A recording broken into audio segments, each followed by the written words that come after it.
ଛୁଆଟା ଆପଣଙ୍କର? ସଞ୍ଜୀବ ସାମନ୍ତରାୟ। ଆଚ୍ଛା, କେମିତି ଅଛନ୍ତି ଆପଣ? ଭଲ ଅଛି। ଭାଇ କ'ଣ କହିବେ, ବାହୁଡ଼ା କାଲି କାଳିଆକୁ କେତେ ଭଲ ପାଆନ୍ତି? ବହୁତ ଭଲ ପାଏ, ବହୁତ ଭକ୍ତି କରେ। ଆଚ୍ଛା, କ'ଣ କହିବେ ତାଙ୍କ ବିଷୟରେ? ମୁଁ ଭକ୍ତି ମୋର ଯେତିକି ଅଛି ମୁଁ ଜାଣିଛି ଠାକୁରଙ୍କ ପାଇଁ ଯେ ଜଗା ନ ଚାହିଁଲେ ଆମେ କିଛି ବି କରିପାରିବାନି। ଆଚ୍ଛା, ଯେଉଁ ସେବା କାର୍ଯ୍ୟ ଆରମ୍ଭ କରିଛନ୍ତି ଜଗା କାଳିଆ ନାଁରେ କେତେ ସଫଳ ହେବ ଆଶା ରଖିଛନ୍ତି? ବହୁତ ସଫଳ ହେବ। ଆଚ୍ଛା, କେମିତି ଏଇଟା ଭାବନା ଆସିଲା ଗୋଟେ? ଭଗବାନଙ୍କର ଆଶୀର୍ବାଦ ରହିଲା। ଆଜ୍ଞା, ଆଜି ତାଙ୍କ ପାଇଁ ଆଜି ଏତେ ବଡ଼ ନାଁ କରୁଛନ୍ତି, ଧନ୍ୟବାଦ ଦେବେ। ହଁ, ଧନ୍ୟବାଦ।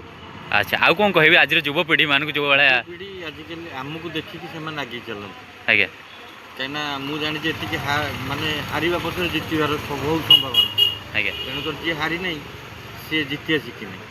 ଆଉ ଯେଉଁ କାମ ହଉ ସବୁ ଛୋଟ ହଉ ବଡ଼ ହଉ କର୍ମ ହିଁ ଭଗବାନ। ଆଚ୍ଛା ଭାଇ, ଯେଉଁ ଏତେ ମଞ୍ଚ ଯାଉଛନ୍ତି କେମିତି ଲୋକଙ୍କ ରିଆକ୍ସନ୍ ରହୁଛି ଆପଣଙ୍କ? ଭଲ ରିଆକ୍ସନ୍, ମୋତେ ବହୁତ ଭଲ ଲାଗୁଛି। ଆଜ୍ଞା, ଓଡ଼ିଆ ହେଇକି ଜନ୍ମ ହେଇକି ନିଜ ଗାଁରେ କେତେ ଗର୍ବ କରୁଛନ୍ତି ଆଜ୍ଞା? ବହୁତ ଗର୍ବ କରୁଛି। ଗର୍ବ କରୁଛନ୍ତି ତ ଏଇଭଳିଆ ପ୍ରୟାସ ସବୁବେଳେ ପାଇଁ ଜାରି ରଖିବେ ଆପଣ? ସବୁବେଳେ ଜାରି ରହିବି। ପରିଚୟଟା ଆପଣଙ୍କର? ନରେନ୍ଦ୍ର ପ୍ରଧାନ। ନରେନ୍ଦ୍ର ପ୍ରଧାନ, କେମିତି ଅଛନ୍ତି ସାର୍? ଭଲ ଅଛି ସାର୍, କାଲି ବାହୁଡ଼ା କାଳିଆକୁ କେତେ ଭଲ ପାଆନ୍ତି? କାଳିଆକୁ ବହୁତ ଭଲ ପାଏ। ପ୍ରଭୁଙ୍କ ଦର୍ଶନ କରିକି ଆସିଥିଲି ଗୁଣ୍ଡିଚା ଦିନ। ସାର୍, ସେତେବେଳେ କେମିତି ରଥଯାତ୍ରା ଥିଲା, ଏବେ କେମିତି ଟଣା ଯାଉଛି ଆପଣଙ୍କୁ? ଆକାଶ ପାତାଳ ତଫାତ। ଆଜ୍ଞା, ସେତେବେଳେ ଆଉ ଅବିକାର ବହୁତ ତଫାତ ହେଉଛି।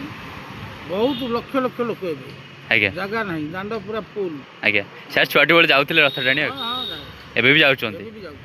ଆଚ୍ଛା, ଆଜିର ସମାଜକୁ କ'ଣ ବାର୍ତ୍ତା ଦେବେ ଯେଉଁ ଯୁବପିଢ଼ିମାନଙ୍କୁ?